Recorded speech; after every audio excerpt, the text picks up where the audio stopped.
হরে কৃষ্ণ, নমস্কার সবাইকে। আজকের ভিডিওটা একটু ধর্ম নিয়ে।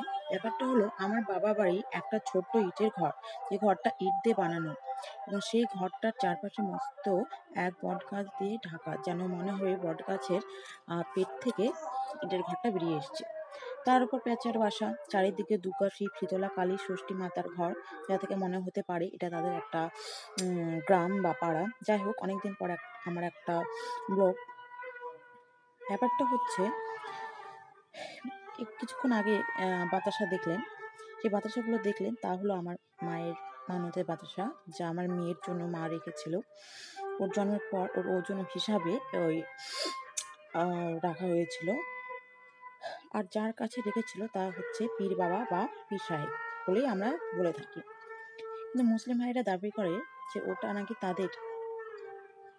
হিন্দুরা সামনে পূজা করে কেন, হিন্দুরা তাতে পূজা করবে কেন, এরকম একটা প্রশ্ন করে। কিন্তু ব্যাপারটা হলো, পীর বলতে আমরা আমাদের ভোলা মহেশ্বর, যা আমাদের ছোটবেলা থেকে দেখে আসছি। ধর্ম যার যার, ঈশ্বর সবার। তাই নিজেকে বড় করতে গিয়ে সমাজটাকে কুপ্রভাবে ছেয়ে ফেলবেন না, দয়া করে। এটি আমার একটা অনুরোধ। আর এই হচ্ছে সেই ঘর। দেখুন, গর্তের মতো দেখা যাচ্ছে, গাছের মধ্যে একটা ফুটোর মতো দেখা যাচ্ছে। এটাই হচ্ছে আমাদের পীর সাহেব বা পীর বাবা যাকে বলি। আর এটা রাত্রের বেলা, আর এটা আমার মেয়ে।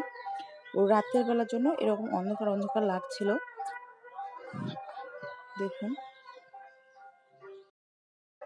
তারপর কীর্তন সেরে গোটা রাস্তা প্রায় আমরা ভোগ বিতরণ করতে করতে আসলাম। প্রায় 15-30 জনের মতো লোক হয়েছিল সেখানে। তো খুব ভালো লাগে কোনো একটা অনুষ্ঠানে গিয়ে লোকজন হলে। আর এদিকে আমার মেয়ের ভোগ খাওয়া দেখুন, প্রসাদ খাওয়া দেখুন, বাদশা ভোগ দেখুন কি অবস্থা।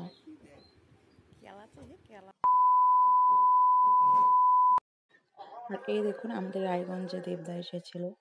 আজ ভোটের দিন প্রসাদ দেওয়ার দিন করেছিল না, সময় তো হয়ে ওঠে না, তাই ভোট দিতে গিয়ে তারপরে প্রসাদ দিয়ে দেওয়ার দিন করা হয়েছিল।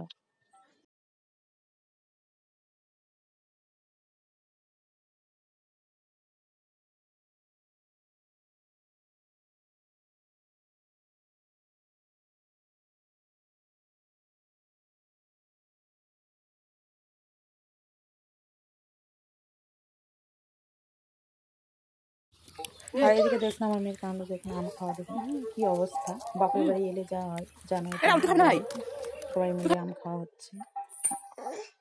এই দেখুন, এদিকে মেকআপও চলছে, কি অবস্থা। অনেকদিন পর বাবার বাড়ি গেলে না, সবকিছু মিলেমিশে থাকলে খুব ভালো লাগে। দেখুন কি অবস্থা, মেকআপের কি অবস্থা। মা দেখে দেখে নাই রে নে হাগা ধরে দা এরো দেখি মা এরকম না আমরা কাটনি এনা দেখি দেখি মুখটা ওরে তো ইয়া করে এটা দেখি রে বুঝি তো আমার বোনও এসেছিল, কিন্তু ও বাড়ি যাচ্ছে, কিন্তু আমি প্রসাদ দেওয়ার জন্য দেখলাম। আজকে মা রান্না করছে সকাল সকাল। আর এই সব বাচ্চা কাচ্চা ভিড়িক লেগেছে ধরে। এটা আমার দাদার মেয়ে। মেয়েদের একবার বিয়ে হয়ে গেলে বাবার বাড়ি আর সেরকম থাকা হয় না। এই যা একদিন যাও, রাত থাকো, পরের দিন যাওয়া আসা, এই আর কি। সব মিলিয়ে খুব একটা আনন্দ লাগে। ওই একদিনের আনন্দটা মনে হয় 10 বছরের আনন্দ। যাই হোক বন্ধুরা, আমার ভিডিওটা ভালো লাগলে লাইক কমেন্ট শেয়ার করবেন। আর ধর্ম যার যার, অনুষ্ঠান সবার, সেরকমই ধর্ম যার যার, যে যাকে মানতে পারে। ভিতরে ভক্তি থাকাটা প্রয়োজন, এটাই হচ্ছে আসল কথা।